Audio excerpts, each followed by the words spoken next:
Bienvenidos al podcast del Laboratorio del Todo. En este podcast aprenderás conceptos de electrónica, microcontroladores y programación. Encontrarás información necesaria para sacar adelante tus proyectos y disfrutar de este apasionante mundo. Mi nombre es Ricardo Concepción y los invito a acompañarme en este episodio. ¿Están listos? Comenzamos.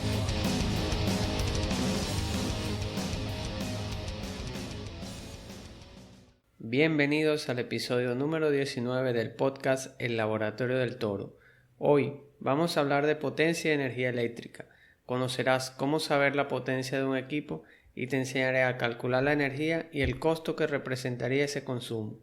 También estrenaremos la sección Aprendiendo lenguaje Arduino, en la cual te explicaré las dos primeras funciones que te aparecen cuando abres el IDE Arduino por primera vez. Por último, en nuestro recurso te mostraré otra comunidad donde podrás ver miles de proyectos y compartir los tuyos. Sin más, empezamos.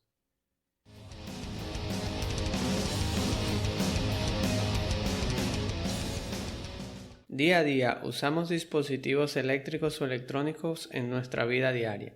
Desde que nos levantamos empezamos a usar la electricidad. Sin duda es una parte importante de nuestras vidas. Pero en realidad sabemos cuánta potencia tienen los equipos que usamos, cuál es el gasto de energía y cómo se refleja esto en nuestra factura eléctrica mensual. En este episodio conocerás las respuestas a estas preguntas y mucho más.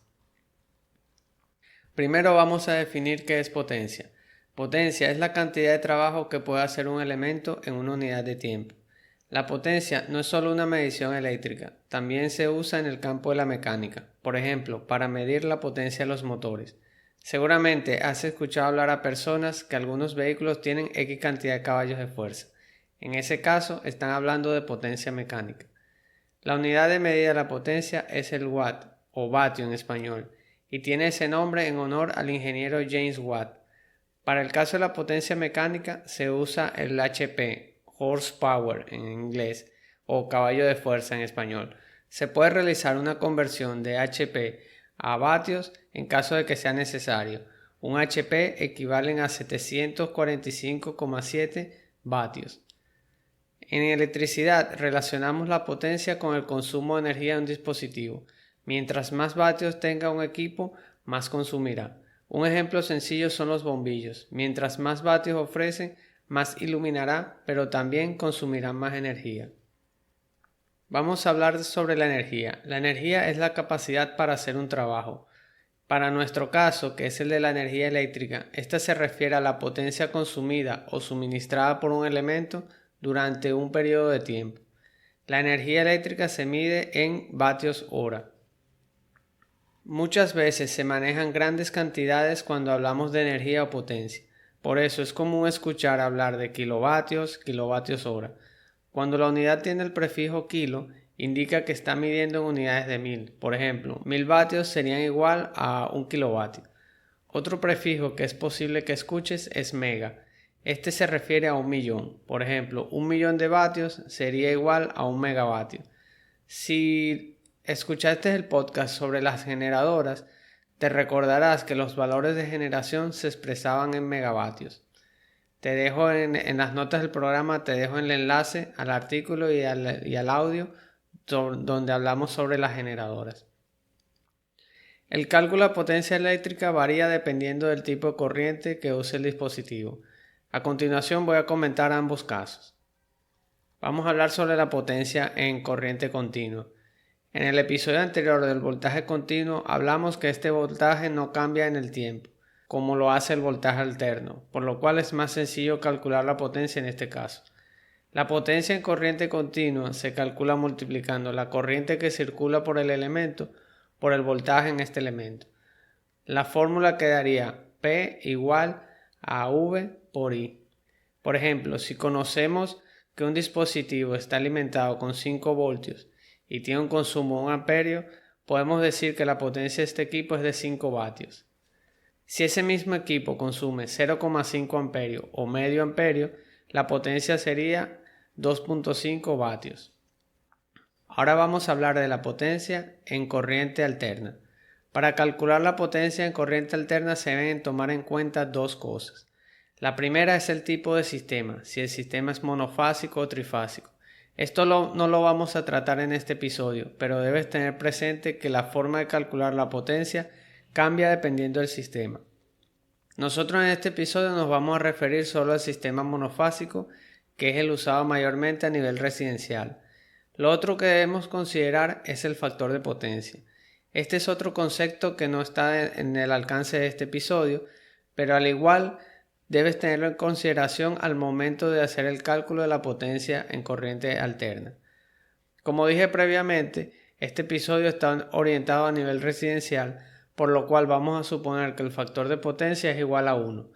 Con las condiciones que hemos explicado de que el sistema sea monofásico y el factor de potencia sea igual a 1, la potencia en corriente alterna se calcula de la misma forma que la potencia en corriente continua, es decir, P es igual a V por I. Ahora vamos a hablar cómo podemos conocer la potencia de los equipos que usamos. Bien, hay dos maneras de conocer esta potencia. Una es viendo los datos de una placa que traen los dispositivos o también traen un rotulado donde se colocan esos datos o buscando en el manual. Vamos a comentar un poco la primera forma. Normalmente los equipos traen un rotulado o una placa donde incluyen entre otras cosas el voltaje de entrada, la corriente nominal de trabajo y la potencia que consumen. Este valor lo podemos identificar fácilmente, ya que está expresado en vatios. Algunas veces la placa no indica la potencia, pero indica la corriente que consume el equipo y el voltaje. En este caso, podemos hacer nuestros cálculos multiplicando el voltaje por la corriente.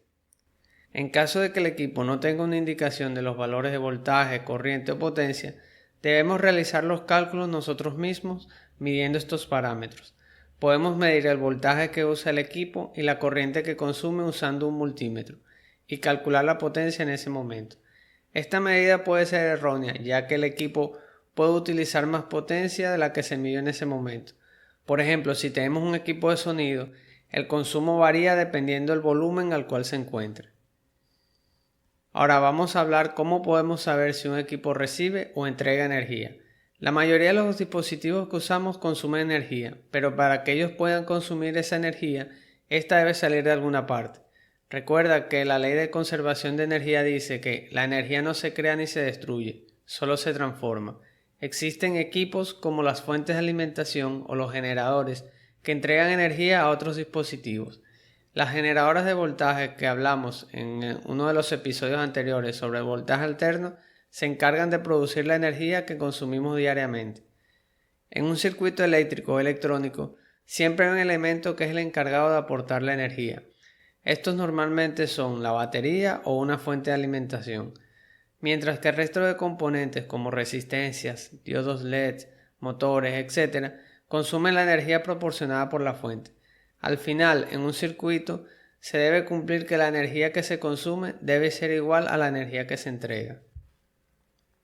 Ahora vamos a hacer un pequeño cálculo sobre la energía. Ya sabemos cómo podemos calcular la potencia de un equipo o cómo podemos saberla. Ahora vamos a ver cómo podemos calcular la energía que consume.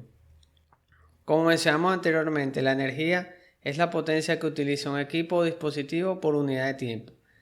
La unidad de tiempo que comúnmente se utiliza en estos casos es la hora. Si revisas tu factura de electricidad, vas a ver que la energía que consumes se expresa en kilovatios hora. Vamos a explicar cómo calcular la energía con un ejemplo. Todos seguramente sabemos que es un secador de pelo.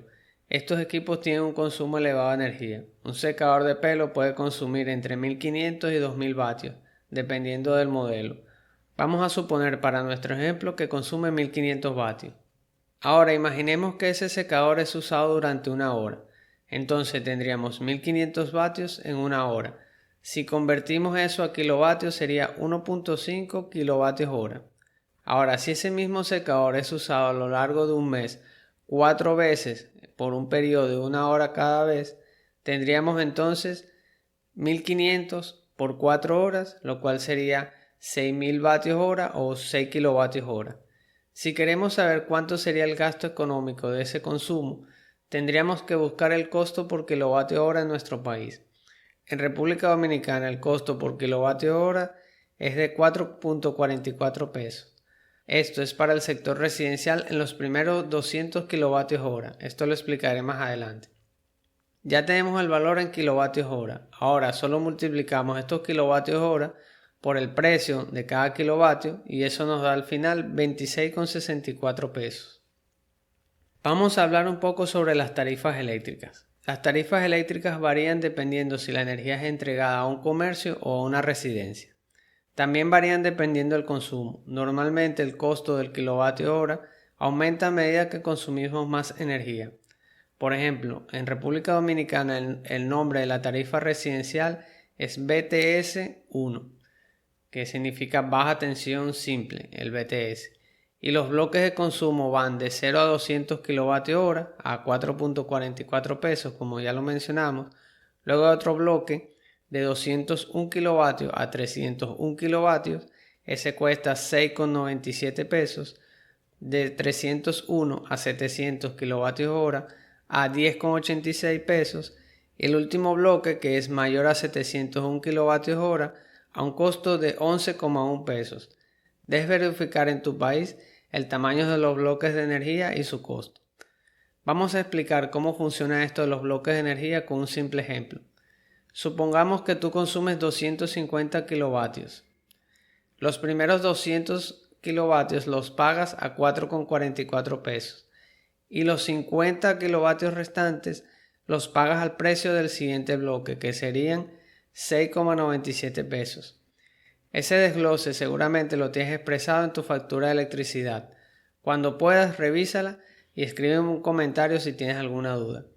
Si vives en República Dominicana, te dejo un enlace en las notas del programa de la empresa Edesur, donde muestra el precio del kilovatio hora residencial y comercial. Vamos a hablar sobre la factura eléctrica. Ahora que ya sabes cómo calcular la energía consumida y cómo determinar el gasto económico de un dispositivo, te voy a mostrar cómo está dividida una factura eléctrica. En las notas del programa les dejo un enlace al artículo de este episodio donde van a ver una imagen de una factura eléctrica de República Dominicana. Los recuadros en blanco es donde se colocan los datos del usuario junto con la dirección y el número de contrato. Luego tenemos una sección donde se muestra el tipo de tarifa que tenemos, que en este caso sería BTS 1, el tipo de voltaje que usamos y el periodo de facturación, que normalmente es de 29 a 30 días. En la parte central izquierda se muestran las lecturas del medidor. Estas medidas se realizan de la siguiente manera. Al iniciar el periodo se toma la lectura del medidor y luego al finalizar el periodo se toma de nuevo la lectura. Estas cantidades se restan y ese sería el valor consumido. Luego, en la siguiente sección de la factura, en la parte derecha, se muestra el cálculo económico de este consumo. Como les comenté previamente, las tarifas tienen bloques de consumo. Luego de superar un bloque, se pasa al siguiente bloque que el costo de energía es más alto. También pueden ver que se presenta un cargo fijo. Este depende de la compañía de electricidad. Al final, abajo a la derecha se muestra el monto total a pagar y la fecha límite de pago. Por último, también se muestra un gráfico histórico del consumo durante el último año. Vamos a hacer una pequeña conclusión sobre este tema de la energía y la potencia eléctrica. Desde este momento comenzarás a ver tus equipos eléctricos y electrónicos desde otra perspectiva, desde el punto de vista del consumo de energía y del gasto que eso conlleva. También seguramente te habrás dado cuenta que los mensajes de ahorro energético que vemos en los medios no solo ayudan a cuidar el medio ambiente, sino también a cuidar nuestro bolsillo. Es importante que estudies los equipos en tu hogar para ver de qué forma puedes ahorrar energía. Si tu consumo pasa de un bloque de energía a otro por un margen muy pequeño, sería conveniente evaluar la forma en la cual disminuir ese consumo para no salirse del bloque más económico. Te animo a que hagas una hoja de cálculo en tu computadora y que coloques cada uno de los dispositivos que consumen energía en tu vivienda, junto con la potencia que consumen y el tiempo promedio de uso en horas al mes. A partir de lo enseñado en este episodio puedes realizar una estimación de lo que gasta cada componente de tu casa. Recuerda que si tienes alguna duda o comentario, me puedes escribir al correo info@rjconcepcion.com. Aprendiendo lenguaje Arduino. En este episodio vamos a estrenar la sección que les había prometido hace tiempo sobre aprendiendo el lenguaje de Arduino. Si son nuevos en el mundo de la programación de microcontroladores y están empezando por Arduino, seguramente una de las primeras impresiones cuando abrieron el IDE de Arduino por primera vez fue ¿qué es setup y qué es loop? En unas pocas líneas aprenderás qué son cada uno de los dos y se te quitará el miedo. Vamos a empezar por setup. Esta es una función que se usa para inicializar variables, el modo de trabajo de los pines del microcontrolador, si son entradas o son salidas, y para inicializar librerías, entre otras cosas.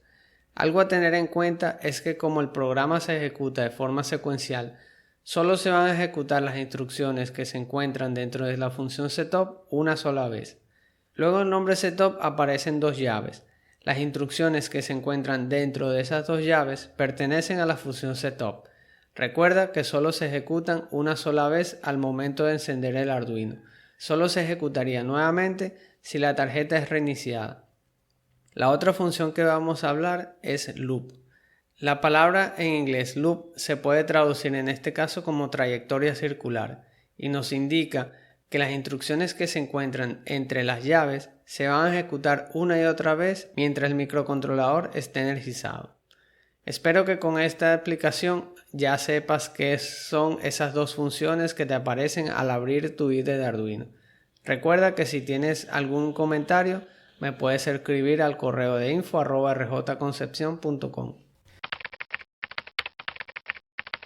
Ahora les presento el recurso. El recurso que te traigo en esta oportunidad es muy parecido al que te comenté en el episodio anterior. Este sitio web se llama Haster y al igual que Instructables es un sitio web donde podemos ver proyectos de otras personas y compartir los nuestros. Los integrantes de esta comunidad de Maker colocan sus proyectos, te dan una lista de materiales, el código y los diagramas para que tú mismo puedas hacer ese proyecto. Te recomiendo que visites el sitio web. Hay proyectos de todo tipo, mayormente basados en circuitos electrónicos, Raspberry Pi, Arduino, ESP8266, entre otros.